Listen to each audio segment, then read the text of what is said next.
எல்லோருக்கும் வணக்கம். நான் உங்க தமிழ் வீரயுக நாயகன் வேள்பாரி கதையோட தொடர்ச்சி.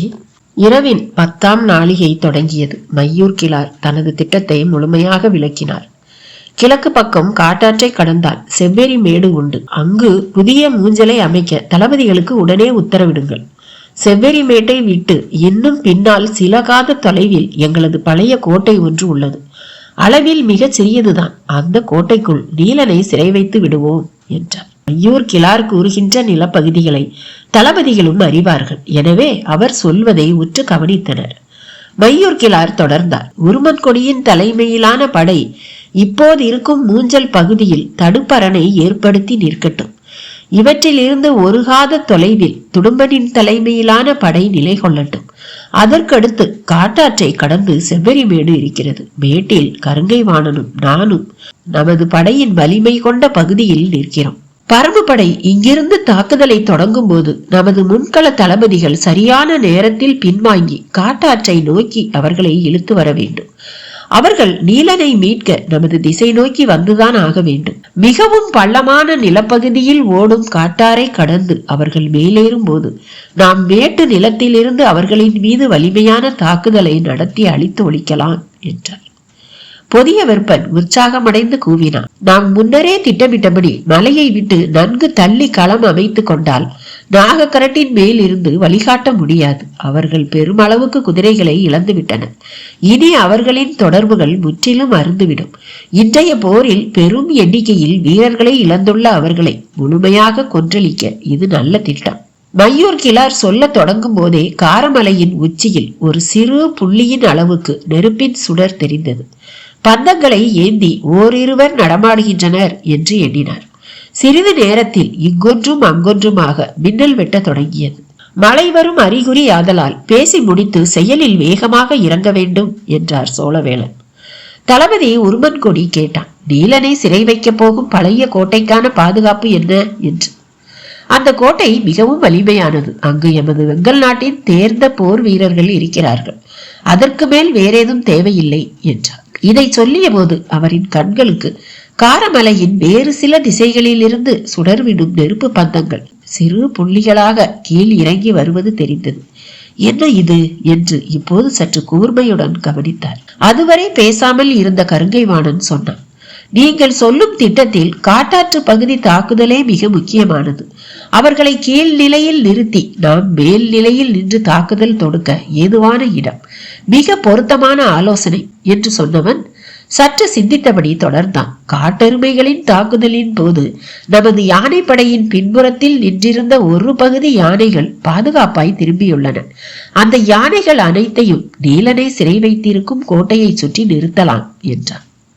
குலசேகர பாண்டியன் அதை ஏற்றுக்கொண்டார். அப்போது சோழவேளன் சொன்னார். படை வீரர்களின் எண்ணிக்கையை கணக்கிட்டால் இப்போது அதிகம் இருப்பது சோழப்படையில்தான்.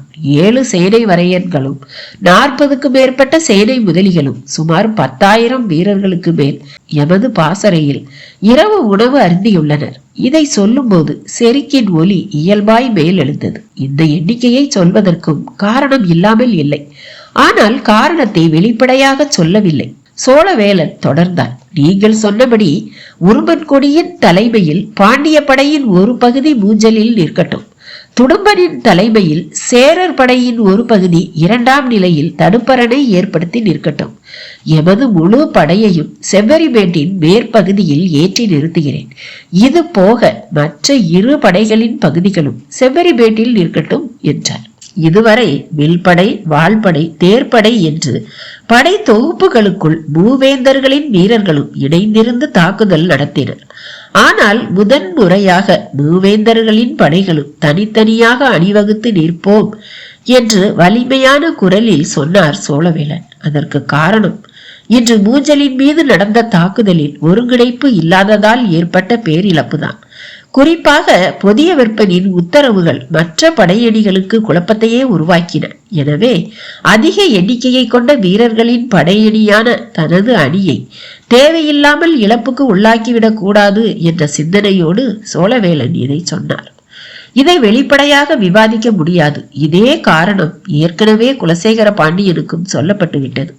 மூஞ்சலுக்குள் 3 சிறப்பு படைகளையும் ஒரே நேரத்தில் உள்ளே நுழைய ஆணையிட்டதால் தாக்குதலில் ஒருங்கிணைப்பு துளியும் இல்லாமல் போனதை அவரும் அறிவார். எனவே இதை மறுத்து உரையாட அவரோ மற்ற யாருமோ ஆயத்தமாக இல்லை. எல்லோரும் திட்டத்தை ஏற்றுக்கொண்டனர். மழை சடசடவென்று இறங்க தொடங்கியது.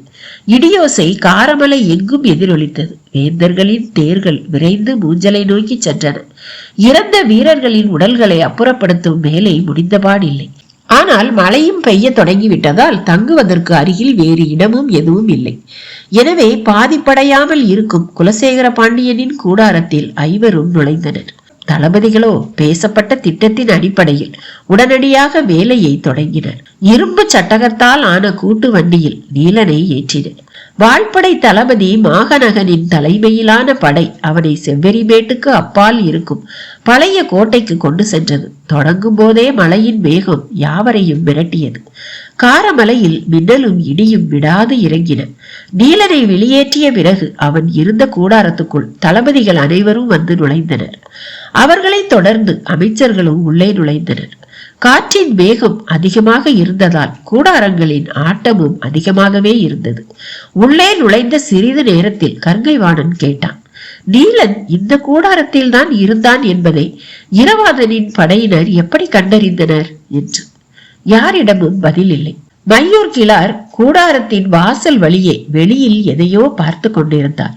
தான் கேட்பது மழையின் ஓசையால் அவரின் காதில் விழவில்லையோ என்று எண்ணிய கருங்கைவாணன் அவரின் தோள் தொட்டு மீண்டும் கேட்க முற்பட்ட போது மையூர் கிழார் கையை வெளியில் நீட்டி எதையோ காட்டினார். எதை காட்டுகிறார் என தலையை நீட்டி எட்டி பார்த்தான் கருங்கைவாணன். அவனுக்கு எதுவும் தெரியவில்லை. எதை காட்டுகிறீர்கள் என்று கேட்டான்.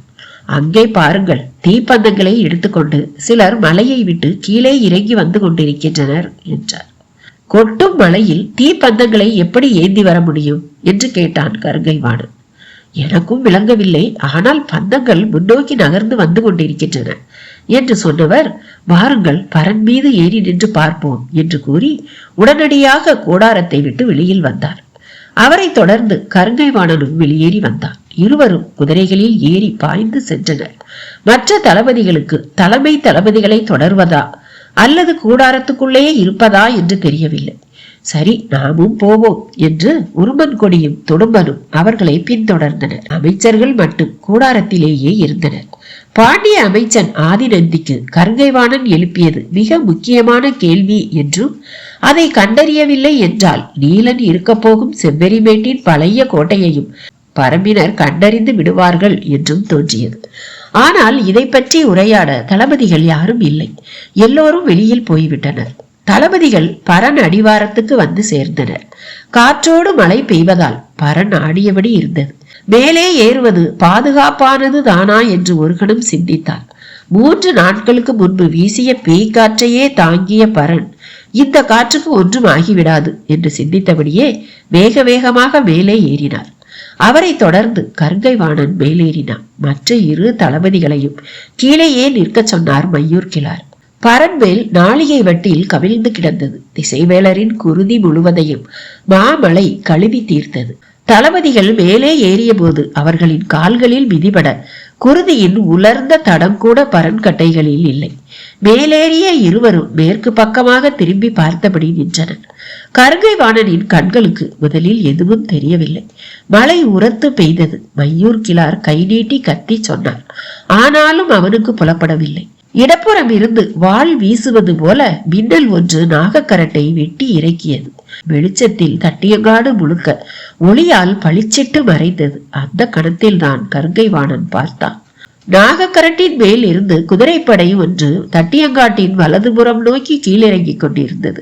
பரன் இதுவரை இல்லாத அளவுக்கு ஆடியது. கீழே நின்றிருந்த உருமன் கொடியும் துடும்பனும் வீரர்களை அழைத்து பரனின் கால்களை இறுக பற்றி கொள்ள செய்தான். வீரர்களை அழைத்து பரனின் கால்களை இறுக பற்றி கொள்ள சொன்னார்கள். ஆனால் மேலே நின்றிருந்த இருவரும் பரன் ஆடுவதையோ இடியோசையோடு மழை முன்னிலும் அதிகமாக பொழிவதையோ கவனம் கொள்ளவில்லை. அவர்களின் கவனம் எல்லாம் கொட்டும் பேய் மழையில் தீப்பந்தம் எப்படி எரிந்து கொண்டிருக்கிறது என்பதுதான். வருவது மிகச்சிறிய படைதான், அதனால் பெரிய தாக்குதலை நடத்திவிட முடியாது. ஆனால் ஏன் அவர்கள் வந்து கொண்டிருக்கிறார்கள்? எல்லோர் கைகளிலும் பந்தம் இருக்கிறது, எதை எரியூட்ட வருகிறார்கள் என்று சிந்தித்தபடி நின்றனர். நள்ளிரவு 15ஆம் நாளிகை முடிவுறும் நேரம். எதிரிகளின் செயல்களை உற்று பார்த்தபடி நீண்ட நேரம் நின்று கொண்டிருந்தனர். மனதுக்குள் பெரும் குழப்பம் நிலவி கொண்டிருந்தது. சோழ படையின் பாசறைதான் அந்த திசையில் முதலாவதாக இருக்கிறது. நாகக்கரட்டில் இருந்து கீழே இறங்கிய வீரர்கள் நேராக அந்த பாசறைகளை நோக்கி போகின்றனர். இவ்வளவு சிறிய படையினர் 10,000 வீரர்கள் இருக்கும் சோழர்களின் பாசறையை தாக்கப் போகிறார்களா? கேள்வியை எழுப்பியபடி நிலைமையை உற்று கவனித்துக் கொண்டிருந்தனர். கருங்கை வாணனோ மலை மேலிருந்து கீழே இறங்கியுள்ள அந்த சிறிய படையை தாக்கி அழிக்க உத்தரவிட வேண்டும் என்று துடித்தான். சற்று பொறுப்போம், என்ன நடக்கிறது என்று தெரிந்து கொள்வோம் என்றார் மையூர்கிழார். அவருக்கு சுளுந்து கம்பின் நினைவு வந்தது. கருங்கை வாணனிடம் சொன்னார், காட்டுக்குள் அரிய வகையான சுளுந்து கம்பு இருக்கிறது. அதை கூறாக வெட்டி தீ பற்ற வைத்தால் அது கொழுந்துவிட்டு எரியும். காற்றாலும் மழையாலும் அதை அணைக்க முடியாது. குச்சியை கீழே போட்டு மண்ணள்ளி அதன் மேல் கொட்டினால் மட்டுமே அணைக்க முடியும் என்றார். கீழே இறங்கிய பரம்பு நாட்டு குதிரை வீரர்கள் பாசறையை நெருங்கிவிட்டனர் என்பது தெளிவாக தெரிந்தது. அவர்கள் 2 பிரிவுகளாக பிரிந்து பாசறையின் 2 பக்கங்களிலும் சுற்றுவதை பந்து சுடர்கள் நகரும் வழிகளில் இருந்து புரிந்து கொள்ள முடிந்தது. சோழ படையின் பெரும் பாசறை அதுதான். அங்கு காவல் வீரர்கள் இருப்பார்கள். ஆனாலும் மழை கொட்டும் இந்த நள்ளிரவில் விழிப்போடு இருப்பார்களா என்பது ஐயமே. நாம் முரசொலி எழுப்பி கவனப்படுத்துவோமா என்று கேட்டான் கருங்கை வாணன். இந்த மழையில் முரசு ஓசையோ கொம்போசையோ அவ்வளவு தொலைவுக்கு கேட்காது என்றார் மையூர்கிழார். காற்றின் வேகத்தால் பரன் கடுமையாக ஆடியது. கவனமாக இறுக பிடித்து நில்லுங்கள் என்று சொன்ன கருங்கை வாணன் இடதுபுறமாக இருக்கும் கம்பத்தை நன்றாக பிடித்து கொண்டு நின்றான். அப்போது வடகோடியில் மின்னல் வெட்டி இறங்கியது. அதை உற்று பார்த்தபடி அப்படியே நின்றான். சிறிது நேரம் இருவரிடமும் எந்த பேச்சும் இல்லை. பிறகு மையூர்கிழார் கேட்டார், அந்த தீப்பந்தங்கள் அசையாமல் நின்ற இடத்திலேயே நிற்கின்றன, கவனித்தீர்களா என்று. கருங்கை வாணன் இடதுபுறம் இருக்கும் கம்பத்தை பிடித்துக் கொண்டு அந்த பக்கமாக பார்த்து கொண்டிருந்ததால் அவர் கேட்பது காதில் விழவில்லை. மையூர்கிழார் மீண்டும் உரத்து குரல் கொடுத்த போதுதான் கருங்கை வாணன் திரும்பினான். என்ன என்று கேட்டான். அவர்கள் ஈட்டியின் மேல் முனையில் பந்தங்களை கட்டிக்கொண்டு வந்துள்ளனர். அவற்றை வீசி எறிந்துள்ளனர். ஈட்டி குத்தி நிற்கும் இடமெல்லாம் பந்தங்கள் நின்று எரிகின்றன என்றார். வந்தவர்கள் எங்கே என்று கேட்டான் கருங்கை வாணன். அவர்கள் நகர காட்டுக்கு திரும்புகின்றனர், மின்னல் ஒளியில் பார்த்தேன் என்றார். நானும் பார்த்தேன், நாகக்கரட்டிலிருந்து பலர் கீழே இறங்குகின்றனர் என்றான் கருங்கை வாணன். எந்த பக்கம் என்று கேட்டார் மையூர்கிழார். இடது பக்கமாக கை நீட்டினான் கருங்கை வாணன். இருவருக்கும் எதுவும் புரிபடவில்லை. வலதுபுற கடைசியில் தீப்பந்தங்களை எரிந்து நட்டு வைத்து விட்டு ஏன் மலையேற வேண்டும்? இடதுபுறம் தட்டியங்காட்டு பக்கமாக மலையை விட்டு ஏன் கீழிறங்க வேண்டும் என்று சிந்தித்தபடி நின்று கொண்டிருந்தனர். மலையின் சீற்றம் மேலும் கூடியது. மையூர்கிழார் ஏதேதோ எண்ணியபடி இருந்தார். முதலில் காரமலையின் உச்சியில் தீப்பந்தம் எந்த இடத்தில் தெரிய தொடங்கியது என்று நினைவு கூர்ந்தார். மனதில் ஐயம் ஒன்று மேல் எழும்பியது. அதன் பிறகு அவரிடமிருந்து பேச்சேதும் வெளிவரவில்லை. ஏன் எதுவும் பேசாமல் நிற்கிறார் என்று கருங்கை வாணனுக்கு புரியவில்லை. உள்ளுக்குள் பரவிய நடுக்கம் அவரை எளிதில் பேச அனுமதிக்கவில்லை. சற்று நேரம் கழித்து சொன்னார், அவர்கள் அனலி இருக்கும் குகைகளில் இருந்து நெருப்பை ஏந்தி வந்திருப்பார்களோ என்று அஞ்சுகிறேன் என்றார். அனலி என்றால் என்று கேட்டான் கருங்கை வாணன். நெருப்பு பூச்சி உச்சி மலையின் அடர் குகைக்குள் இருக்கும். நெருப்பை பார்த்தால் அதை தொடர்ந்து அப்படியே வந்துவிடும். அதன் ரீகார ஓசை பல்வேறு நச்சு பூச்சிகளை கவர்ந்திழுக்க கூடியது. அந்த அனலிகள் இருக்கும் குகையில் இருந்து எடுத்து வரப்பட்ட தீப்பந்தங்கள் அவை. அந்த பந்தங்களின் தொடர்ச்சியாக பல்லாயிரம் பூச்சிகள் இந்நேரம் அங்கே வந்திருக்க கூடும். எல்லாம் பந்தத்தை சுற்றி இருளுக்குள் பறந்து கொண்டிருக்கும். அந்த இடத்தில் உயிரினங்களின் நடமாட்டம் இருப்பதை அவை அறிந்தால் கொடும் தாக்குதலை நடத்தும். நம் வீரர்கள் பாசறையில் இருந்து வெளிவர தொடங்கியதும் அங்கு நடக்கப் போவதை என்னால் கற்பனை செய்து கூட பார்க்க முடியவில்லை என்றார். ஏன் அவ்வளவு மோசமான விளைவுகள் ஏற்படும் என்று அஞ்சுகிறீர்களா என்று கேட்டான் கருங்கை வாணன். அநேகமாக சோழர் பாசறையில் இருந்து 10ல் 1 வீரன் கூட தப்ப முடியாது. அனலி பூச்சி கடிக்க வேண்டாம், மேலே பட்டாலே போதும். மொத்த உடலும் தீப்பிடித்து எரிவதை போல துடிக்க தொடங்கும். இதை அவர் சொல்லிக் கொண்டிருக்கும் போதே வெங்கல் நாட்டு திசையில் இருந்து குதிரையில் இருவர் வேகமாக வந்து சேர்ந்தனர். கொட்டும் மழையின் வேகத்தால் வந்திருப்பது யார் என்று தெரியவில்லை. பரனின் கீழே இருந்த தளபதி உருமன்கொடி பரன் மேலே பார்த்தபடி மையூர் கிளாரை தேடி வந்துள்ளனர் என்று உரத்த குரலில் கத்தினார். அவர்களில் ஒருவனை மேலே அனுப்பு என்றார் மையூர் கிளார். ஒருவன் மட்டும் மேலேறி வந்தான். அவன் போரில் ஈடுபடாத 6 ஊர் ஒற்றர்களில் முக்கியமானவன்.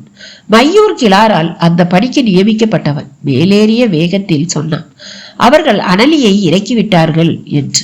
அப்படித்தான் இருக்கும் என்று நானும் கணித்தேன் என்றார். அனைவரும் உடனடியாக இந்த நிலத்தை விட்டு வெளியேறுவது நல்லது என்று சொன்னவன், அது மட்டுமல்ல, பாண்டியர் படையின் பாசறையை சுற்றி எண்ணற்ற ஈட்டிகளை எரிந்துள்ளனர் என்றான்.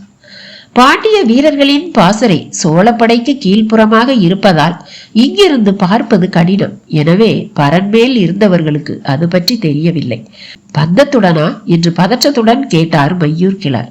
இல்லை, பந்தம் இல்லாமல் தான் ஈட்டிகள் மண்ணில் குத்தி நிற்கின்றன என்றான் வீரன். வெறும் ஈட்டியை ஏன் எரிந்துள்ளனர் என்று கேட்டார் மையூர் கிளார். அதை அருகில் சென்று பார்த்தால் தான் தெரியும். ஆனால் அருகில் சென்று பார்க்க நம் வீரர்கள் மிகவும் அஞ்சுகின்றனர். ஆனால் என்னவாக இருக்கும் என்று வீரன் ஒருவன் சொன்னான் என்று அந்த வீரன் சொல்லவும், என்ன சொன்னான் என்று கேட்டார் மையூர் கிளார். இருள் வேல மரத்தின் அடியிலிருந்து உருவாகும் சிவப்பு நிற பிசின் ஈட்டி முழுவதும் தடவப்பட்டிருக்கலாம். அது மலைக்கு கரையாது என்று சொல்லி நிறுத்தி கொண்டான். மையூர் கிளார் உறைந்தார். அந்த பிசினால் என்ன ஆபத்து என கேட்டான் கருங்கைவாணன். இரவில் ஆபத்தேதும் இல்லை. ஆனால் பொழுது விடிய தொடங்கியதும் காரமலை முழுவதிலும் இருக்கும் பறக்கும் அட்டைகளும் கொம்பு தூக்கி வண்டுகளும் பிசின் வாடைக்கு அங்கு வந்துவிடும். எதிர்ப்படும் மனிதர்கள் யாரும் தப்புவது எளிதல்ல. கொம்பு தூக்கி வண்டின் உடலெங்கும் முள்ளம்பன்றி போல சின்னஞ்சிறிய கொம்புகள் பல்லாயிரம் உண்டு.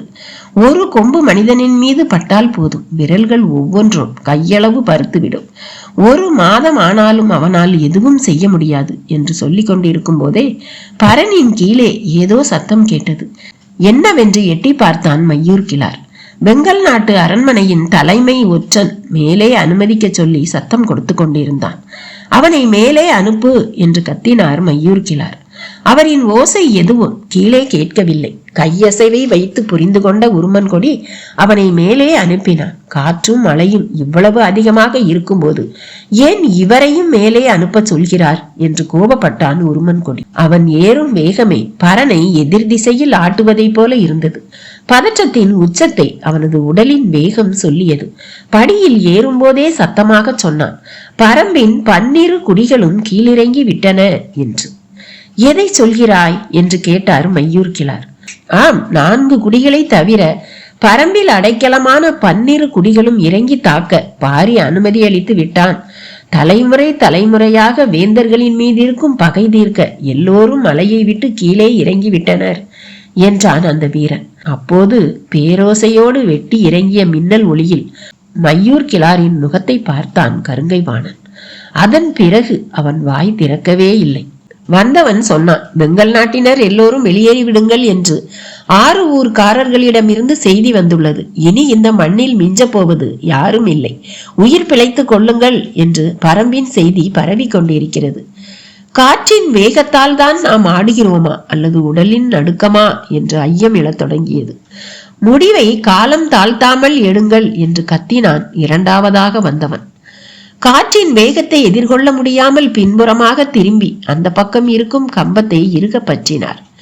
எதிரில் வெகு தொலைவில் மூஞ்சல் தெரிந்தது. குலசேகர பாண்டியனின் கூடாரத்தின் முன் கண்ணாடி கூடுகளால் ஆன பெரும் விளக்குகள் ஒளி சிந்தி கொண்டிருந்தன. பார்த்த கணத்தில் ஆபத்து புரிய தொடங்கியது. பெரும் குரலில் விளக்கை அணையுங்கள் என்று கத்தினார். மலையின் ஓசையில் பக்கத்தில் இருப்பவர்களுக்கு கூட அது கேட்கவில்லை. கடைசியாக மேலேறியவனை விட 2 மடங்கு வேகத்தில் கீழே இறங்கினார் மையூர் கிளார். அவரை தொடர்ந்து அனைவரும் இறங்கினர். இறங்கிய வேகத்தில் குதிரையின் மேல் ஏறி மூஞ்சலை நோக்கி விரைந்தார். மற்றவர்களும் அவரின் பின்னால் குதிரையை விரட்டி கொண்டு வந்தனர். விளக்கொளியின் அபாயத்தால் துடித்தது மையூர் கிளாரின் உடல். குதிரையை விடாது அடித்து விரட்டினார். மூஞ்சலை நெருங்கிய போதே பெரும் குரலில் கத்தினார், விளக்கை அணையுங்கள், விளக்கை அணையுங்கள் என்று. மூஞ்சலில் குலசேகர பாண்டியனின் கூடாரத்தை சுற்றி மூவேந்தர்களின் மெய்க்காவல் படை வீரர்கள் நின்றிருந்தனர். மையூர் கிளாரின் ஓசை கேட்டதும் ஏதோ ஆபத்து என்று புரிந்து கொண்டு விளக்கின் ஒளியை குறைத்தனர். முழுமையாக அணையுங்கள் என்று கத்தியபடி குதிரையை விட்டு தம்பி இறங்கினார். மெய்க்காவல் வீரன் ஏதோ சொல்ல வந்தான். ஆனால் அதை கேட்கும் நிலையில் மையூர் கிளார் இல்லை. இறங்கிய வேகத்தில் அருகில் இருந்த ஈட்டியை எடுத்து விளக்குகளின் கண்ணாடிகளை அடித்து நொறுக்கினார். விளக்கொளி முழுமுற்றாக விழுந்து அணைந்தது. கன நேரத்தில் என்ன நடக்கிறது என புரிந்து கொள்வதற்குள் எங்கும் இருள் சூழ்ந்தது. மெய்க்காவல் தளபதி ஏதோ தவறு நடக்கப் போகிறது என்று மையூர் கிளாரை நோக்கி குரல் உயர்த்தி நெருங்கி வரும்போது கருங்கைவாணன் கத்திக்கொண்டே வந்து சேர்ந்தான். அவனது குரல் கேட்டுத்தான் வீரர்கள் அமைதியாயினர். கூடாரத்துக்குள் நுழைய அனுமதி கேட்பதற்கெல்லாம் நேரமில்லை. திரையை விலக்கி சட்டென உள்ளே நுழைந்தார் மையூர் கிளார். அவரை தொடர்ந்து கருங்கைவாணனும் உள்ளே நுழைய அனுமதி ஏதுமின்றி மேலெல்லாம் கொட்டும் மழை நீரோடு அப்படியே உள்ளே நுழைந்துள்ள இருவரையும் பார்த்த கணத்தில் வேந்தர்களின் முகங்கள் இறுகின. பேரரசே, உடனடியாக விளக்கை அணைக்க உத்தரவிடுங்கள் என்றார் மையூர் கிளார். கூடாரத்துக்குள் இருக்கும் விளக்கை ஏன் அணைக்க வேண்டும் என்று கேட்டார் சோழவேளன். விளக்கத்தை பிறகு சொல்கிறேன். ஒரு கணம் காலம் தாழ்த்தினால் கூட நாம் பேராபத்தில் சிக்கிக் கொள்வோம் என்று கத்தினார். ஆபத்தை உணர்ந்த குலசேகர பாண்டியன் விளக்கை அணையுங்கள் என்றார். உள்ளே வேந்தர் குடும்பத்தை சேர்ந்த 5 மட்டுமே இருந்தனர். மையூர் கிளாரும் கருங்கைவாணனும் உள்ளே நுழைந்துள்ளனர். இருவரும் பாண்டிய நாட்டை சேர்ந்தவர்கள். இந்த நிலையில் விளக்கை முற்றிலுமாக அணைக்க சொல்வதில் பாண்டியனின் சதியேதும் இருக்குமோ என்ற ஐயத்தில் தளபதி உசந்தனை உள்ளே வரச்சொல் என்று கத்தினார் சோழவேளன். தேர்ப்படைக்கு தலைமை தாங்கிய சோழர் தளபதி வெறுகாலன் கொல்லப்பட்ட பிறகு உசந்தனிடம் அந்த பொறுப்பு ஒப்படைக்கப்பட்டுள்ளது. சோழவேளனின் உரத்த குரல் வெளியில் நிற்கும் உசந்தனுக்கும் கேட்டது. விளக்கை அணைக்கும் கணத்தில் அவன் உள்ளே நுழைந்தான். துடும்பன் எங்கே என்று கத்தினான் உதயஞ்சேரன். உள்ளே வந்துவிட்டேன் பேரரசே என்று கூறியபடி உள்ளே நுழைந்தான். ஆனால் யார் எங்கு இருக்கிறார் என்று எதுவும் தெரியவில்லை. மழையின் பேரோசையும் நம்பிக்கையின்மை உருவாக்கிய அச்சமும் கூடாரம் முழுக்க நிரம்பி இருந்தன. போரின் நெருக்கடி உருவாக்கியுள்ள நம்பகமின்மையை சேரனும் சோழனும் கன நேரத்தில் வெளிப்படுத்தினர். குலசேகர பாண்டியனின் அதிர்ந்த முகத்தை பார்க்க துளியளவும் வெளிச்சமில்லை. மூவேந்தர்களும் முழுமையான இருளுக்குள் முகமற்று இருந்தனர். எதை நோக்கி கேள்வி எழுப்புவது என்று தயங்கியபடியே கேட்டார் குலசேகர பாண்டியன். விளக்கை அணைத்துவிட்டு பேசும் அளவுக்கு அப்படி என்ன ஆபத்து வந்துவிட்டது என்று. எதிரிகள் அனலி பூச்சிகளை மலை உச்சி குகைக்குள் இருந்து தரைக்கு கொண்டு வந்து விட்டார்கள் பேரரசே என்றார் மையூர் கிளார். சொல்லி முடிக்கும் முன் உதயஞ்சேரலின் குரல் வெடித்து வந்தது. பதற்றத்தின் உச்சத்தில் அவன் கேட்ட கேள்வியும் அதற்கு மையூர் கிளார் சொன்ன பதிலும் அவையை நடுங்க செய்தன. அனலியை பற்றி நன்கு அறிந்தவன் சேரன். எனவே அந்த பெயர் கேட்டவுடன் துடித்து போனான். இறுதியாக கேட்டான், எந்த திசையில் கீழிறக்கி இருக்கிறார்கள் என்று. சோழர் படையின் பாசறையை சுற்றி என்று அவர் சொல்லும் வரை அந்த அவையில் அது உருவாக்கப் போகும் விபரீதத்தை மையூர் கிளார் சிந்திக்கவில்லை. உதயஞ்சேரலும் மையூர் கிளாரும் வெளிப்படுத்திய பதற்றம் இப்போது செங்கன சோழனுக்கும் சோழவேளனுக்கும் பரவியது. எம் போர் வீரர்களின் பாசறை ஆபத்தில் மாட்டிக்கொண்டதா? செங்கன சோழனின் கேள்விக்கு யாரும் பதில் சொல்லவில்லை. எங்கு நிற்கிறீர்கள் மையூர் கிளாரே, பதில் சொல்லுங்கள் என்று இருட்டுக்குள் கத்தினான் செங்கன சோழன். பதற்றமடைய வேண்டாம் பேரரசே.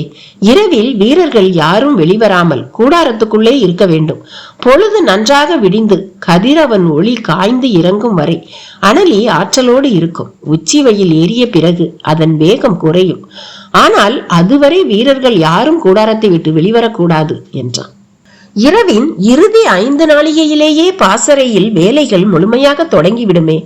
பொழுது விடிய தொடங்கும் போதே எல்லா வீரர்களும் கூடாரம் விட்டு வெளியில் வந்து விடுவார்களே என்றான் செங்கன சோழன். ஆம், அதை தடுப்பது எப்படி என்று உடனடியாக சிந்திக்க வேண்டும் என்று சொல்லிய வேகத்தில் மையூர் கிளார் சொன்னார். பேரரசே, இதே போன்றதோர் ஆபத்து பாண்டிய படையின் பாசறைக்கும் நிகழ்ந்துள்ளது என்றார். என்ன சொல்கிறாய் நீ என்று அடிக்குரலில் இருந்து வெளிவந்தன குலசேகர பாண்டியனின் சொற்கள். ஆம் பேரரசே, இருள்வேல மரத்தின் சிவப்பு நிற பிசின் தடவிய ஈட்டியை நம் வீரர்கள் தங்கியுள்ள பாசறையை சுற்றி எரிந்துள்ளனர். பொழுது விடிந்தால் காரமலை முழுவதிலும் இருக்கும் பறக்கும் அட்டைகளும் கொம்பு தூக்கி வண்டுகளும் பிசின் வாடைக்கு கீழே இறங்கி வந்துவிடும். அதன் பிறகு எதிர்ப்படும் மனிதர்கள் கடும் தாக்குதலில் மாட்டிக்கொள்வார்கள் என்றார். பதற்றத்தின் உச்சிக்கு போனான் புதிய விருப்பன். என்ன சொல்கிறீர் மையூர் கிழாரே? நம் வீரர்களை காக்க என்ன வழி என்று கத்தினான். விடிவதற்குள் வீரர்கள் அனைவரையும் பாசறைக்குள் இருந்து வெளியேற்ற வேண்டும் என்று சொல்லிக் கொண்டு இருக்கும் போதுதான் பேசப்படும் சொற்கள் எவ்வளவு பெரிய சிக்கலை உருவாக்கப் போகின்றன என்பதை மையூர் கிழாரால் சிந்திக்க முடிந்தது. சோழர்களின் பாசறையும் பாண்டியர்களின் பாசறையும் உருகாத இடைவெளியில் தான் இருக்கின்றன. இங்கு இரவோடு இரவாக வீரர்கள் வெளியேறினால் அது ஏற்படுத்தும் ஓசை சோழர்களின் பாசறைக்கு நன்கு கேட்கும். அரவம் கேட்டு ஒரு வீரன் பார்த்தால் போதும், ஏதோ ஆபத்து, அதனால்தான் பாண்டிய வீரர்கள் பாசறையை விட்டு வெளியேறுகிறார்கள் என்று நினைத்து கன நேரத்தில் மொத்த வீரர்களும் வெளியேறுவார்கள். அந்த நிலை ஏற்பட்டால் அனலி பூச்சிகளுக்கு மிஞ்ச போவது யாரும் இல்லை. பேரரசரின் கூடாரத்தை விட்டு வெளியில் நின்றிருந்தான் உருமன்கொடி. அவன் அருகில் அடுத்த நிலை தளபதிகளும் மெய் காப்பாளர்களும் நின்றிருந்தனர். கொட்டும் மழையின் ஓசையை மிஞ்சி வெளியில் கேட்டது கூடாரத்துக்குள் வேந்தர்கள் பேசிக்கொள்ளும் ஓசை. வெளியில் நிற்கும் மெய்க்காவல் படை தளபதிகளுக்கு என்ன செய்வதென்று புரியவில்லை. விளக்குகள் முற்றிலும் அணைக்கப்பட்ட இருளுக்குள் வேந்தர்கள் மிகுந்த சினத்தோடு உரையாடி கொண்டிருக்கின்றனர். அது ஆபத்தை ஏற்படுத்திவிடும் என்று அஞ்சினர். ஆனால் அரச உத்தரவு இன்றி உள்ளே போகவும் முடியாது. குழப்பத்தில் செய்வதறியாது நின்றனர். அப்போது பாண்டிய நாட்டு ஆபத்து உதவிகளின் தலைவன் சொன்னான், 3 பேரரசுகளின் தலைமை மெய்க்காவலர்களும் ஒன்றாக உள்ளே செல்வோமா என்று. சோழ பேரரசின் மெய்க்காவல் படையான வேளக்கார படையின் தலைவன் சரி என்று சொன்னான்.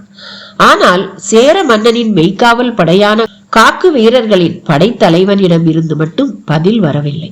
காலம் கடந்து கொண்டிருந்தது. அப்போது பாண்டிய நாட்டு ஆபத்து உதவிகளின் தலைவன் மீண்டும் கேட்டான், ஏன் நீங்கள் மட்டும் பேசாமல் இருக்கிறீர்கள் என்று. தட்டியங்காட்டை பார்த்தபடி நின்று கொண்டிருந்த காக்கு வீரர்களின் படைத்தலைவன் சொன்னான், தட்டியங்காட்டை நோக்கி உற்று பாருங்கள் என்று. அவன் சொன்னதும் அந்த திசை நோக்கி அனைவரும் உற்று பார்த்தனர். கொட்டும் மழையின் இரவின் இருளுக்குள் இருந்து எதுவும் புலப்படவில்லை. ஒன்றும் இல்லையே என்று சொல்லியபடி இடதுபுறமாக திரும்பும் போது நீளமாக பிளந்து இறங்கிய அடர் மஞ்சள் மின்னல் ஒளி தட்டியங்காடு முழுவதும் ஒளிர்ந்தது. அவ்வளவு நேரமும் தங்கள் தளபதிகள் நின்றிருந்த பரணின் மேல் வீரர்கள் சிலர் ஈட்டி ஏந்தி நின்றிருந்தனர். அதன் அடிவாரத்தில் இருந்து ஆவேசம் மிக்க பரம்பு வீரர்கள் பாய்ந்து வந்து கொண்டிருந்தனர். எதிரிகள் வந்து கொண்டிருக்கிறார்கள் என்று மெய்காப்பாளர்கள் பேரோசை எழுப்பிய போதுதான் கூடாரத்துக்குள் இருந்தவர்களுக்கு ஆபத்து புரிய தொடங்கியது. இரவின் இறுதி 10 நாளிகையில் வெங்கல் நாடெங்கும் சிந்தப்பட்ட குருதியை கழுவ மழை நீர் போதவில்லை. ஏற்றப்பட்ட தீப்பந்த வெளிச்சத்தில் மழை நீர் அடர் செந்நிறத்தில் ஓடியது. இருளுக்குள் ஓடும் போதும் அதே நிறத்தில் புரண்டு ஓடியது. நீரின் வேகத்தில் மூழ்கி எழுவது கட்டைகளா மனித உடல்களா என்று நின்று பார்க்க எவரும் இல்லை. மழையின் பேய் கூச்சலுக்கிடையே மனித கதறல்கள் முழுமுற்றாக அடங்கி போயின. பரம்பில் வாழும் 12 குடிகளும் மலை விட்டு இறங்கி காணும் இடமெல்லாம் கணக்கில்லாமல் வெட்டி எறிந்த வேகத்தில் மிஞ்சியது. யாரென்று அறிந்தவர் யாரும் இல்லை. மழையின் வேகத்தால் இரவு கூடுதலாக இருள் கொண்டது. பாசறை கூடாரத்தில் படுத்திருந்த வீரர்கள் மழையின் பேரோசையை கேட்டபடி ஒடுங்கி படுத்தனர். போர் நாளில் தூக்கம் வருமா என்று மற்றவர்கள் கேட்கும் போதெல்லாம் போர் வீரர்கள் சொல்லும் பதில் இதுதான், தூக்கம் வராது, ஆனால் மரணம் வரும். அன்றைய நாளில் களத்தில் எத்தனை முறை மரணத்தின் வாயிலின் அருகே தப்பித்திருப்போம் என்பதை நினைத்து கூட பார்க்க முடியாது. ஏனெனில் உடலும் மனமும் ஆற்றலை முற்றிலும் இழந்திருக்கும். போர்க்களத்தில் தேரையே தனித்து தூக்க முற்படும் வீரன் கூட இரவினில் தன் உடலை தூக்கி நகரும் வலுவை இழந்துதான் கிடப்பான். போரற்ற நாளில் படுக்கும்போது வரும் உறக்கம் அல்ல போர் நாளின் உறக்கம். துளி கூட நினைவின் தடமின்றி தன்னை மறந்தால் மட்டுமே உறங்க முடியும். ஏறக்குறைய மரணத்துக்கு மிக அருகில்தான் அது நிகழும். பகலில் மரணத்தோடு ஒட்டியே பயணம் செய்வது போல இரவிலும் மரணத்தோடு ஒட்டிய பயணம்தான். உறக்கம், விழிப்பு, ஆயுதம் ஏந்தல், போரிடுதல் எல்லாமே போர்க்களத்தில் மரணத்தின் மறு செயல்பாடுகள் தானே. பகலில் போர்க்களம் விட்டு திரும்பியவுடன் தங்களின் பாசறைக்கு வந்து ஆயுதங்களையும் கவசங்களையும் கலற்றிவிட்டு உடலை நீர்கொண்டு கழுவி நேராக உணவு சாலைக்கு செல்வர். வேட்டை விலங்குகள் ஒன்று கூடி கடித்து இழுப்பதை போலத்தான் அங்கு நடக்கும் செயல்பாடுகள். உணவை முடித்துவிட்டு ஆயுத பொறுப்பாளனிடம் சொல்ல வேண்டிய குறிப்புகளை சொல்லி முடித்து தேவைப்பட்டால் மருத்துவனை பார்த்துவிட்டு பாசறை கூடாரத்துக்கு வரும்போது ஏறக்குறைய தலை அறுபட்டு விழும் உடல் போலத்தான் உணர்வேது மின்றி விழுவர். நேற்றிரவும் அப்படித்தான் நடந்தது. நள்ளிரவு கடக்கும் போது பெரும் மழையும் தொடங்கியது. மழையின் பேரோசையும் காற்றில் ஏறிய குளிரும் வீரர்களை ஒடுங்கி படுக்க வைத்தன. பாசறை காவலர்கள் கூட போரின் தொடக்க காலத்தில் இருப்பதை போல தொடர்ந்து விழிப்போடு இருப்பதில்லை. போர் தொடங்கி 6ஆம் நாள் இரவுதான் இது. ஆனால் படைகள் இங்கு பாசறை அமைத்து 1 மாதம் கடந்து விட்டது. தொடக்கத்தில் இரவிலும் பகலிலும் ஓரிரு நாள் மழை பெய்தது. ஆனால் போர் தொடங்கிய பிறகு நேற்று இரவுதான் முதல் முறையாக மழை பெய்துள்ளது. பாசறை காவலர்களும் மிகவும் அயர்வுற்று இருந்தனர். காற்றோடு சேர்ந்த மழையாதலால் பரம்பு வீரர்கள் பந்தங்களோடு ஈட்டியை கொண்டு வந்து எரிந்துவிட்டு போனதை கூட யாரும் கவனிக்கவில்லை. பேய் மலைக்குள் குறிப்பறிந்து செயல்படுதல் எளிதல்ல. மூஞ்சலில் வேந்தர்களுக்குள் எழுந்த முரண் இருட்டு என்பதால் அடுத்த கட்டத்தை அடையவில்லை. அதுவே விளக்கொளியில் முகம் பார்த்து சினம் கொண்டு பேசி இருந்தால் நிலைமை விபரீதமாகி இருக்கும். அது மட்டுமல்ல, இருளில் யார் ஆயுதத்தை கை கொள்வார்கள் என்று யாராலும் கணிக்க முடியாது. யாரேனும் ஒருவர் எல்லை மீறி சொல்லை பயன்படுத்தினாலும் நிலைமை பேரிழப்பை ஏற்படுத்துவதாக மாறிவிடும். இருளுக்குள் உருவாகும் நண்பகமின்மை கன நேரத்தில் தாக்குதலை கட்டவிழ்த்து விடும். நேற்றிரவு குலசேகர பாண்டியனின் கூடாரம் எல்லாமுமாக மாற இருந்தது. மிகச்சிறந்த கூர்மதியாளராக குலசேகர பாண்டியன் இருந்ததால் அந்த இக்கட்டில் இருந்து வேந்தர் குலத்தினர் 5 தப்பினர். பாண்டிய பாசறையில் முரசோசை எழுப்பி வீரர்களை இரவோடு இரவாக வெளியேற்ற வேண்டும் என்ற திட்டத்தை சோழவேலன் எதிர்த்தார். அவ்வாறு செய்தால் அந்த ஓசையை கேட்டு சோழ படையினரும் எழுந்து வெளியேற நினைப்பார்கள். அப்போது அனலிப்பூச்சி தாக்கி பேரழிவு ஏற்படும் என்று வாதிட்டார். அவ்வாறு செய்யவில்லை என்றால் பாண்டிய படை அழியும் என்று கருங்கைவாணன் வாதிட்டான். இந்த நிலையில்தான் கூடாரத்துக்கு வெளியில் இருந்த மெய்க்காவலர்கள் எதிரிகள் தாக்குவதற்காக வருகின்றனர் என்று கத்தினர். துடித்தெழுந்த கருங்கைவாணன் அவர்களை எதிர்கொள்வதற்கான உத்தியை சொல்ல தொடங்கும் முன் அதற்கு வாய்ப்பே அளிக்காமல் குலசேகர பாண்டியன், இந்த கணம் நாம் பாதுகாப்பாக இந்த இடம் விட்டு வெளியேறும் முடிவை எடுக்கவில்லை என்றால் அடுத்து எந்த கணமும் ஒன்றாய் முடிவெடுக்கும் சூழல் வராது. எனவே உடனே வெளியேறுவோம் என்றார். சோழவேளன் எழுப்பிய கேள்வி எழுந்துள்ள புதிய ஆபத்தால் தானாகவே காணாமல் போனது. படையை காக்கும் முன் தன்னை காத்து கொள்ள வேண்டிய சூழல் எல்லோருக்கும் உருவானது. அந்த நிலையிலும் மதிநுட்பத்தோடு செயல்பட்டான் குலசேகர பாண்டியன். கூடாரம் விட்டு வெளியேறும் போது மையூர் கிளாரின் காதோடு காதாக சொன்னான், பாண்டிய பாசறையில் அபாய ஒலி எழுப்பி விடியும் முன் வீரர்கள் அனைவரையும் வெளியேற்று என்று. கொட்டும் மலையில் மூஞ்சலின் கூடாரம் விட்டு வெளியேறிய வேந்தர்கள் தங்களின் குதிரைகளை நோக்கி விரைந்து சென்றனர். 100 கணக்கில் இருந்த கவசப்படை வீரர்களும் தனிப்படை வீரர்களும் வேந்தர்களை சுற்றி அணிவகுத்து நின்றனர். மூவேந்தர்களின் தனித்த முரசங்கள் வேந்தர்கள் உள்ளே வரும்போது வெளியே செல்லும் போது இசைக்கப்பட வேண்டும். ஆனால் சிறிய ஓசை கூட வெளியில் கேட்காத அளவுக்கு பதுங்கிய நிலையில் மூஞ்சலை விட்டு இரவின் 22ஆம் நாளிகையில் வேந்தர்கள் வெளியேறினர். வெளியேறி சிறிது தொலைவு போன பிறகுதான் கருங்கைவாணன் சொன்னான், நாம் புறப்படும் அவசரத்தில் செய்தி அனுப்ப மறந்துவிட்டோம். அமைச்சர்கள் 3 நீலனின் கூடாரத்துக்குள் இருக்கிறார்களே என்றான். அப்படியா என்று சற்று அதிர்ச்சியோடு குலசேகர பாண்டியன் கேட்டு முடிக்கும் முன் சோழவேலன் சொன்னார், உருமன் கொடியை உடனே அனுப்பி 3 அமைச்சர்களையும் பாதுகாப்பாக அழைத்து வர சொல்லுங்கள் என்று. குதிரைகள் போய்கொண்டிருக்கும் போது சோழவேலன் முந்திக்கொண்டு சொன்னதற்கு காரணம் இருந்தது. ஒரு கணம் காலம் தாழ்த்தினால் கூட தளபதி உசந்தனை அனுப்பி அமைச்சர்களை அழைத்து வர சொல் என்று குலசேகர பாண்டியன் சொல்லிவிடுவார் என்று நினைத்தார். சோழப்படையின் வலிமை மிகுந்த தளபதி என்றால் இப்போது உசந்தனை மட்டும்தான் சொல்ல முடியும். அவனையும் ஆபத்துக்குள் எளிதாக சிக்க வைத்து விடுவார் குலசேகர பாண்டியன். அவர் சொன்ன பிறகு மாற்றி சொல்வது கோழைத்தனமாக தெரியும். நீலனை பழைய கோட்டைக்கு கொண்டு செல்லும் பணிக்கு பாண்டிய தளபதி மகாநகரை அனுப்ப வேண்டிய தேவையே இல்லை.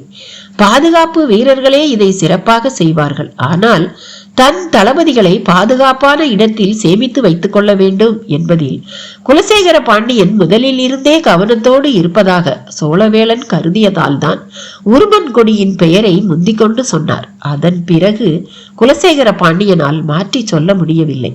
அவ்வாறே உத்தரவிட்டார்.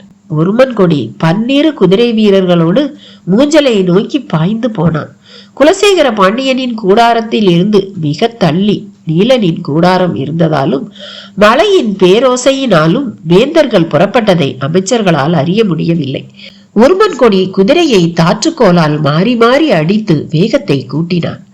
பரம்பு வீரர்கள் அதற்குள் மூஞ்சலுக்கு வர வாய்ப்பில்லை என்பதை மனதுக்குள் உறுதிப்படுத்தியபடியும் நீலனின் கூடாரத்தை நோக்கி ஓசை எழுப்பியபடியும் விரைந்தான். ஆனால் எதிரோசை எதுவும் வரவில்லை. கூடாரத்தின் அருகே வந்ததும் அமைச்சர்களின் பெயரை சொல்லி கத்தினான்.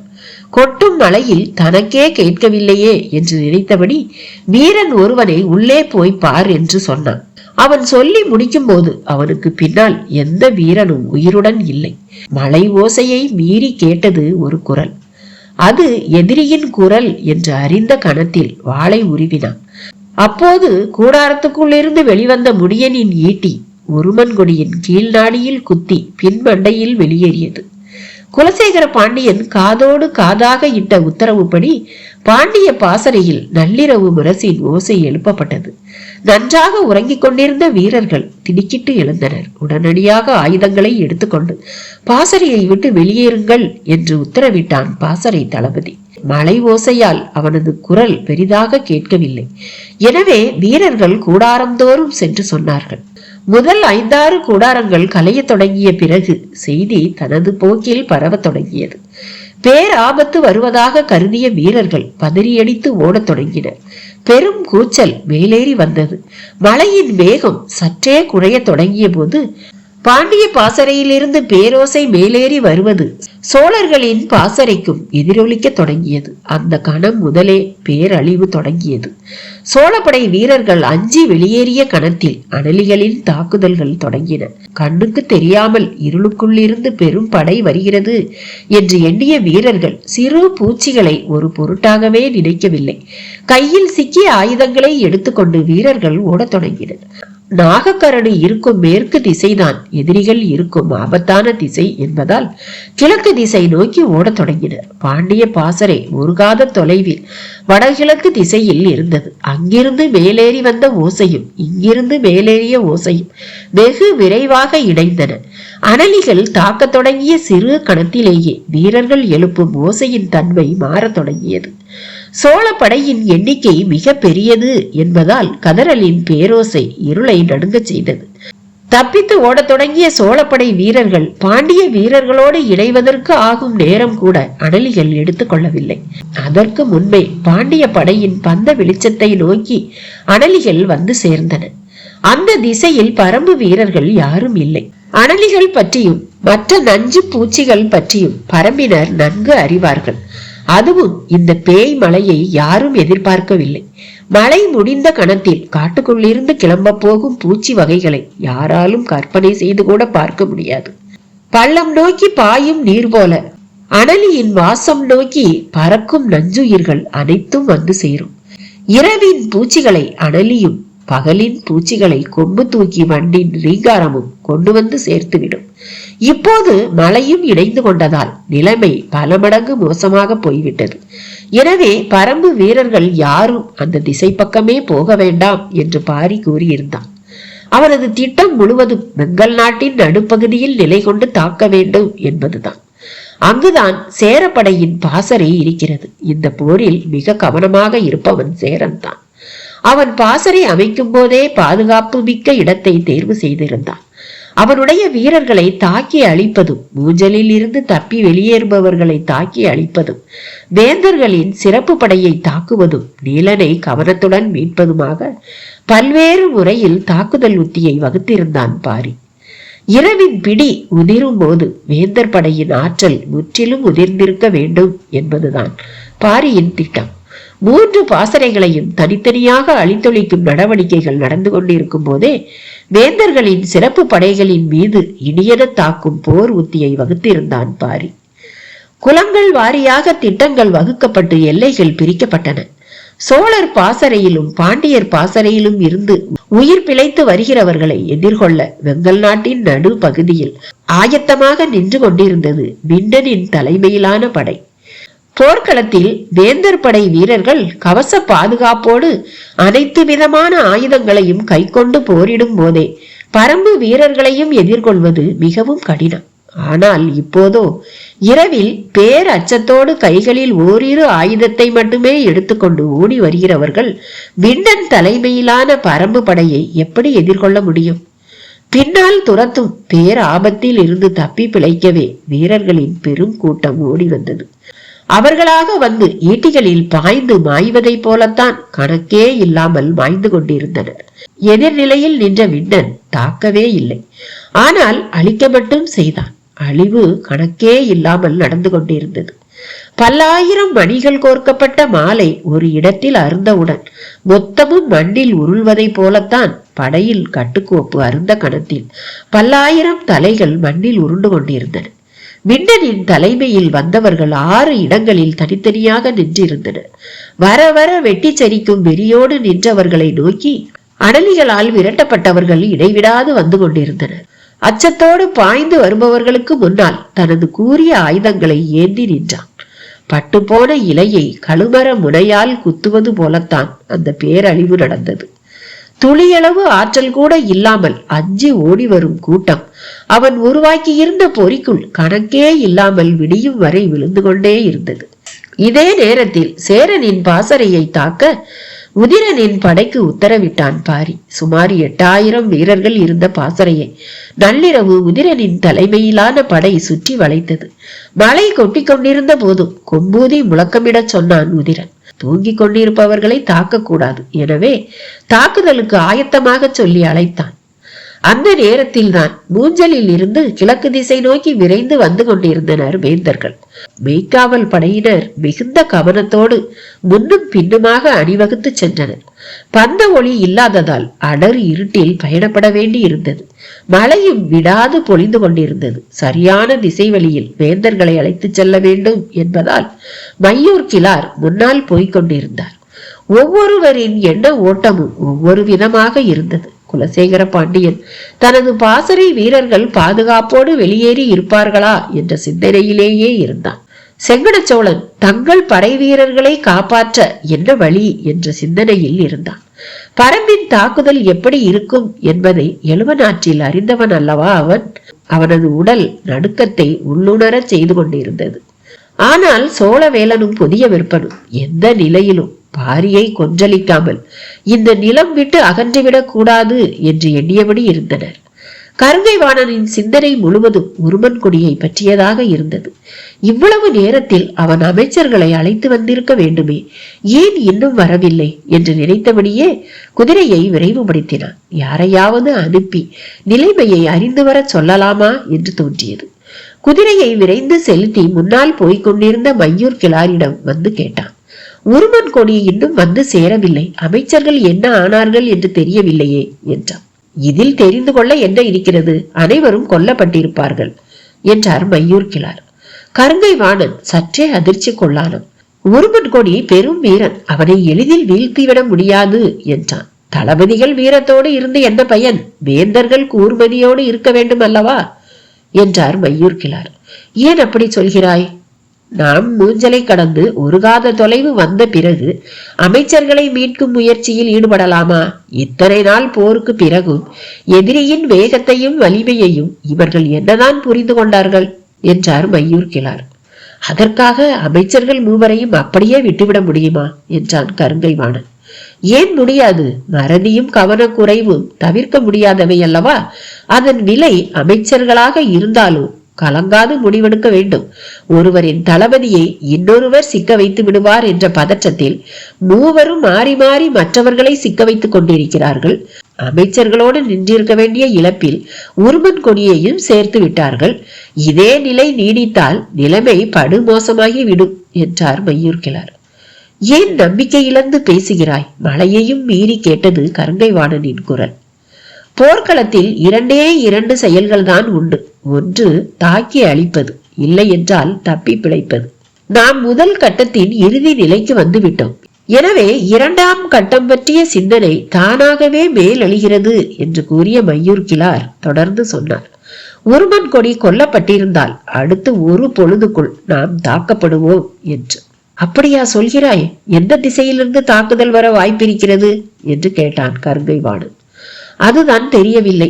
எனது கணிப்புப்படி இந்த நேரம் சோழப்படையும் பாண்டிய படையும் பேரழிவை கண்டிருக்க வேண்டும்.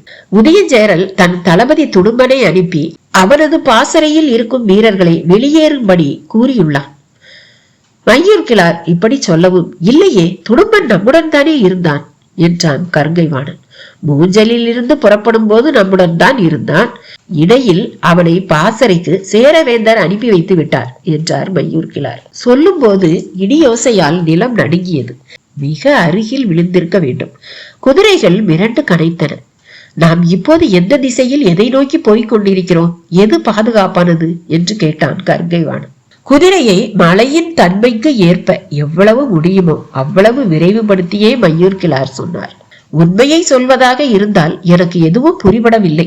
பரம்பில் வாழும் 14 குடிகளும் கீழிறங்கி விட்டன என்ற பிறகு நாம் எந்த திசையில் பயணப்படுவது என்றே விளங்கவில்லை என்றார்.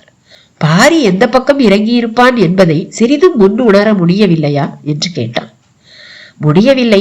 இருளின் எல்லா திசைகளிலும் பரம்பு வீரர்கள் இருக்க வாய்ப்புண்டு. அதே போல பரம்பின் படையணி எல்லாவற்றுக்குள்ளும் பாரி இருப்பதற்கான வாய்ப்புண்டு என்றே கருதுகிறேன். சொல்லும் போதே உடல் உள்ளுக்குள் நடுங்கி மீண்டது. இருளெங்கும் பாரியால் நிரம்பி இருந்தது.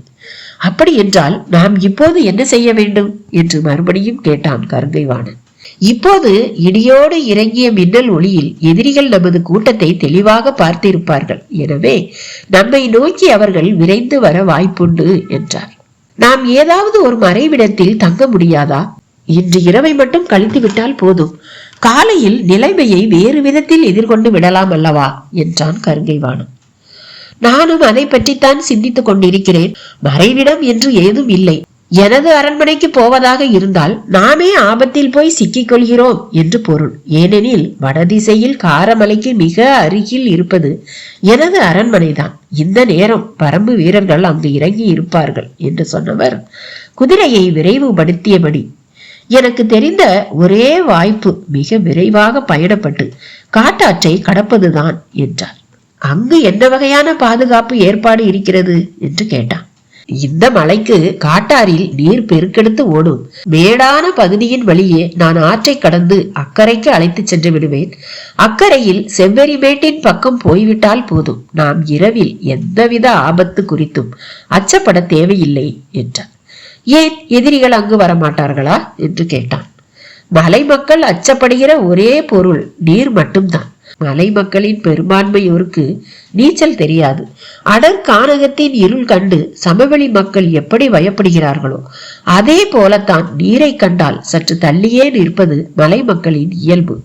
எனவே இரவில் காட்டாற்றுக்குள் இறங்க மாட்டார்கள் என்றார் மையூர்கிழார். சொல்லி முடிக்கும் போது வேந்தர் படையின் குதிரைகள் இதுவரை இல்லாத வேகத்தில் ஆற்றின் திசைவழி நோக்கி பாயத் தொடங்கின. அதே காலத்தில் சேரனின் பாசறையின் மீது உதிரனின் தாக்குதல் தொடங்கியது. கொம்போசை ஊதி வீரர்களுக்கு தாங்கள் வந்துள்ளதை தெரியப்படுத்தியதும் பாசறை தளபதி உடனே எதிர்த்தாக்குதலுக்கு ஆயத்தமானான். அப்போதுதான் சேரர் படை தலைமை தளபதி துடும்பன் வந்து சேர்த்தான். உதயஞ்சேரலின் கட்டளைப்படி பாசறையை விட்டு உடனடியாக வெளியேறும்படி உத்தரவிட்டான். எதிரிகள் கொம்போசை எழுப்பியுள்ளனர். இந்த நிலையில் பாசறையை விட்டு வெளியேற உத்தரவிட்டால் நிலைமை விபரீதமாக மாறும். ஒரு பக்கம் எதிரிகளை தடுக்க எதிர்த்தாக்குதல் நடத்தி கொண்டிருப்போம், இன்னொரு பக்கம் வெளியேறி கொண்டிருப்போம். மழையும் பெய்து கொண்டிருப்பதால் தெளிவான உத்தரவை எல்லோருக்கும் வழங்கிவிடவும் முடியாது. நள்ளிரவில் கூடாரத்துக்குள் தூங்கிக் கொண்டிருக்கிற பலருக்கும் நிலைமையை விளக்குவது எளிதல்ல. எனவே 2 செயல்களால் பெரும் குழப்பம் உருவாகும். பரம்பு வீரர்களை எதிர்த்து முழு கவனத்தோடு தாக்குதல் தொடுப்போம். பொழுது விடிந்த பிறகு நாம் பாசறையை விட்டு வெளியேறுவோம் என்றான் பாசறை தளபதி. அதிக அளவு வீரர்கள் கூடாரங்களை விட்டு வெளியேற தொடங்கியதும் பரம்பு வீரர்கள் தாக்குதலை தொடங்கினர். பின்னிரவு நேரத்திலும் மழையின் வேகம் குறையவில்லை. இரவு நேரத்தில் பாசறையின் மீதான எதிரிகளின் தாக்குதலை சரியாக கையாளவில்லை என்றால் பேரழிவுக்கு இட்டு செல்லும் என்பதை தளபதி நன்கே அறிவார். எனவே தனது நிலையை வலியுறுத்தினார். பாசறை தளபதிக்கு இந்த பாசறையில் ஏற்பட்டுள்ள சிக்கல் மட்டுமே தெரியும். ஆனால் துடும்பனுக்கு மொத்த சிக்கலும் தெரியும். வேந்தர்கள் மூஞ்சலை விட்டு வெளியேறிவிட்டனர். பாதுகாப்பான இடத்துக்கு விரைந்து கொண்டிருக்கின்றனர். பாண்டிய படையும் சோழப்படையும் பேர அழிவுக்கு உள்ளாகின.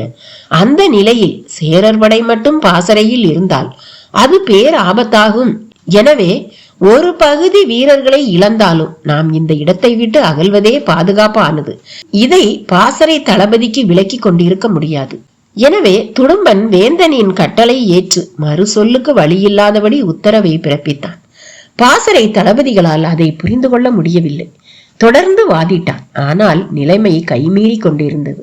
இறுதியில் பாசறை தளபதி சொன்னான், சரி, நான் மேற்கு பகுதியில் நின்று எதிரிகளை தாக்கும் படைக்கு தலைமை ஏற்கிறேன். நீங்கள் வெளியேறும் படையை கவனத்தோடு கொண்டு செல்லுங்கள் என்றான்.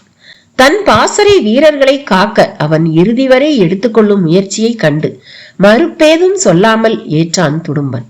மேற்கு திசையில் பரம்பின் தாக்குதல் வலிமையானதாக இருந்தது. பாசறை தளபதியின் தலைமையில் சேர படையினர் எதிர் தாக்குதலில் ஈடுபட்டனர். ஆனால் அவர்களால் எதிரிகளை பின்னுக்கு நகர்த்த முடியவில்லை. அதற்கு காரணம் பரம்பு வீரர்கள் இருளுக்குள் எந்த இடத்தில் நின்று அம்பு எய்கின்றனர் என்பதை சேர வீரர்களால் மதிப்பிட முடியாததே காரணம். இருளின் எல்லா திசையில் இருந்தும் அவர்களின் அம்புகள் பாய்ந்து வந்தன. வேந்தர்களின் படை வீரர்கள் பெரும்பாலும் தங்களின் வில்லுக்கு பட்டு நூல் நாணினைத்தான் பயன்படுத்தினர். அது மழை நீரில் ஈரமானதால் போதுமான இழுவை விசையை உருவாக்காது. ஆனால் பரம்பின் வீரர்கள் பயன்படுத்துவதெல்லாம் மான் முடியும் எருமை முடியும் கொண்டு திரிக்கப்பட்ட நாள். எனவே அது மழை நீரால் எந்தவித பாதிப்புக்கும் உள்ளாகாது. பரம்பு வீரர்கள் பாசறையின் மீது அலையலையாக அம்புகளை விடுத்து கொண்டிருந்தனர். மழை பொழிவுக்கு இடையிலும் அம்புகள் கூடாரத்தை தொடர்ந்து தாக்கின. பாசறைக்குள் உத்தரவில் ஏற்பட்ட குழப்பத்தால் பெரும்பாலானோர் தாக்குதலை எதிர்கொள்ளாமல் கீழ் திசையில் வெளியேற தொடங்கினர். உதிரனின் தாக்குதல் திட்டத்தின் கூர்முனை பகுதி மேற்கு திசை அல்ல. அதாவது மேற்கு திசையில் நள்ளிரவில் பேரோசையை எழுப்பியபடி தாக்குதல் தொடுத்தால் அச்சப்பட்டு வெளியேறும் படை கிழக்கு திசையில் தான் பாய்ந்து செல்லும். எனவே கிழக்கு திசையில் பொருத்தமான 3 இடங்களில் தங்களின் 3 குடிகளை நிறுத்தியிருந்தான் உதிரன்.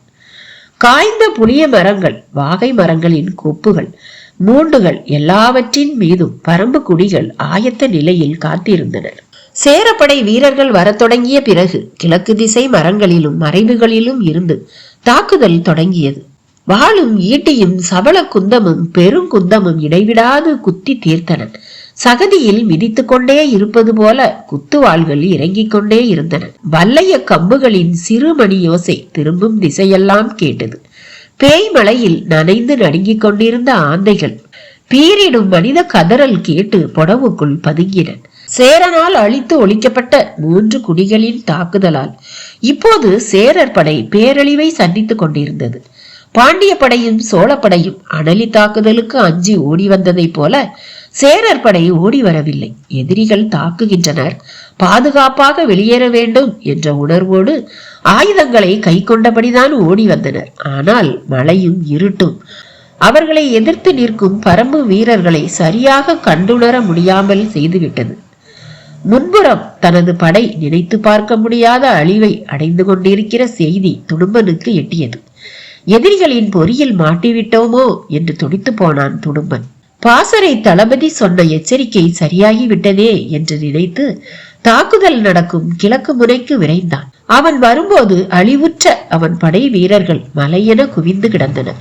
இருட்டில் அவனுக்கு காட்சிகள் எவையும் புலப்படவில்லை. ஆனால் வீழ்த்தப்பட்டவர்களின் மூச்சிறைப்பு பேய் காற்று போல மழையையும் மிஞ்சி கேட்டது. என்ன இது என்று மிரண்டு நிற்கையில் வெட்டி இறங்கியது ஒரு மின்னல். அந்த ஒளியில் தொலைவில் நின்றிருந்த உதிரன் துடும்பனை அறிந்தான். தட்டியங்காட்டு போர் தொடங்கியதில் இருந்து வேந்தர்களின் வில்படைக்கு தலைமை தாங்குபவன் துடும்பன். எனவே அவனது முகம் மனதில் ஆழ பதிந்திருந்தது. வந்து நிற்பது அவன்தான் என அறிந்ததும் உருவிய வாளோடு பாய்ந்தான் உதிரன். வீசிய வாளோடு உதிரன் வருவது அறிந்து வாளோடு அவன் மீது பாய்ந்தான் துடும்பன். 2 வாள்களும் முழு திறனோடு குறுக்கிட்டு வெட்டின. வெட்டிய கணத்தில் மின்னல் ஒளி முற்றாக மறைந்து இருள் நிலை கொண்டது. வேந்தர் படையினர் பயன்படுத்தும் வாளின் பிடி யானை தந்தத்தால் ஆனது. காயத்துக்குள் கங்குபட்ட கணத்தில் உச்சந்தலைக்கு ஏறும் அதிர் சூடு போல வாளின் கைப்பிடி அதிர்வை உள்ளுக்குள் கடத்தியது.